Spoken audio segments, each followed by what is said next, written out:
उसको थोपा नहीं जाता है, लेकिन धर्म का जो व्यापक स्वरूप है वह बृहद है, यतो अभ्युदय निःश्रेयस, यानी जिसमें दोनों की सामर्थ्य हो। अभ्युदय का मतलब सांसारिक उत्कर्ष। इस जीवन में आदि दैविक, आदि भौतिक और आध्यात्मिक तीनों प्रकार के विकास की प्रक्रिया को आगे बढ़ाना।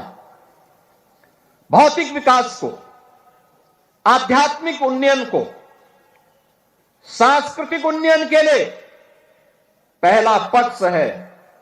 और जब हमारा इस क्षेत्र में हम पारंगत होंगे तो स्वयं ही निःश्रेयस का यानी मुक्ति का मार्ग प्रशस्त होगा।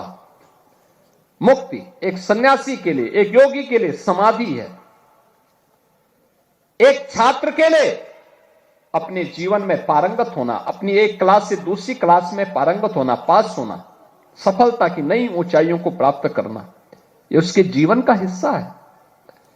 यही उसके जीवन का उमंग है। एक क्लास से पास हुआ, दूसरी क्लास में गया, उसके पहली क्लास से मुक्ति मिली, अगली क्लास में नए जीवन की शुरुआत उसने प्रारंभ की।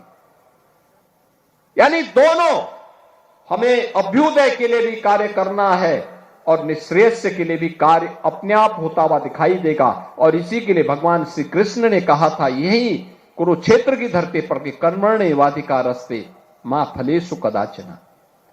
यही है उसका भाव। कर्म करिए, अच्छा कर्म करेंगे अच्छा फल प्राप्त करेंगे, बुरा कर्म करेंगे तो उसको कोई आपको